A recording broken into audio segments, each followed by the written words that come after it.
Shalom, puji nama Tuhan. Selamat pagi. Selamat bertemu kembali dalam program kita membaca Alkitab setiap hari. Mari Bapak Ibu, kita terus membaca Alkitab kita.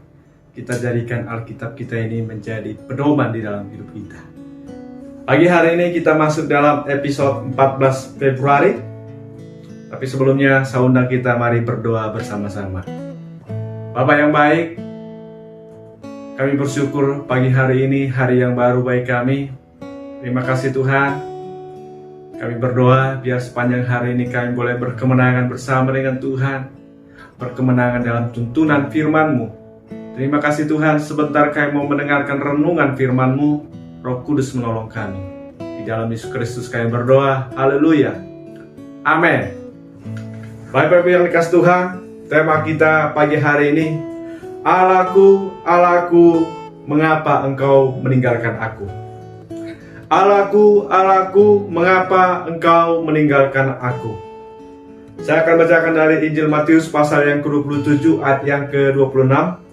Kira-kira jam 3 berserulah Yesus dengan suara nyaring, Eli, Eli, lama sabachthani. Artinya, Allahku, Allahku, mengapa engkau meninggalkan aku? Allahku, Allahku, mengapa engkau meninggalkan aku? Ini adalah teriakan Yesus di kayu salib. Yesus berseru dengan suara yang nyaring, berteriak dengan keras. Ini menandakan ungkapan rohani yang sangat mencekam. Yesus mengalami saat-saat yang sangat mencekam di dalam hidupnya.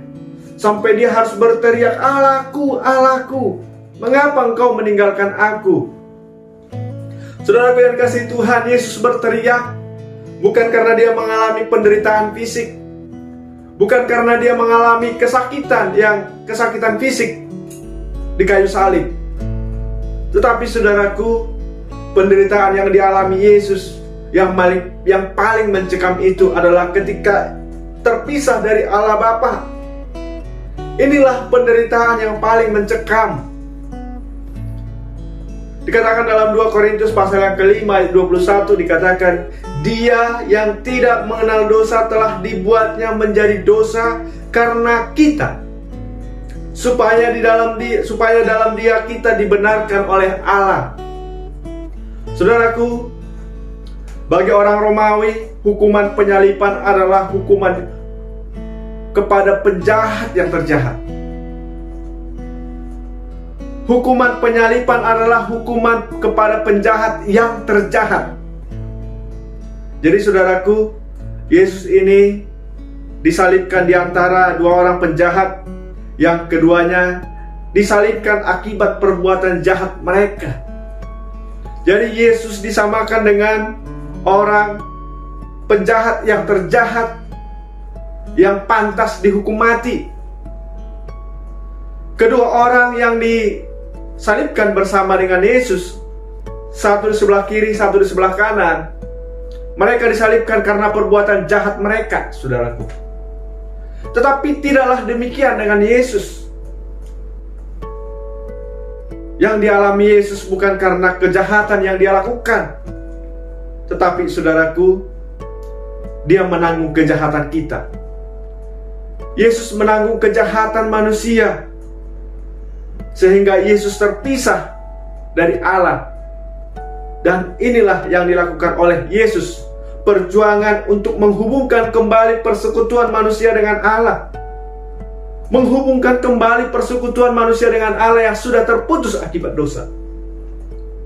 Saudaraku yang kasih Tuhan, ketika Yesus berseru dan dia menyerahkan nyawanya, langit menjadi gelap selama 3 jam. Ini tanda kegelapan dosa seluruh dunia yang ditimpakan atas diri Yesus. Saudaraku, penderitaan terbesar manusia bukanlah kemiskinan, saudara. Bukan penyakit, bukan kesulitan hidup. Tetapi penderitaan terbesar manusia adalah ketika manusia itu terpisah dari Allah akibat dosa.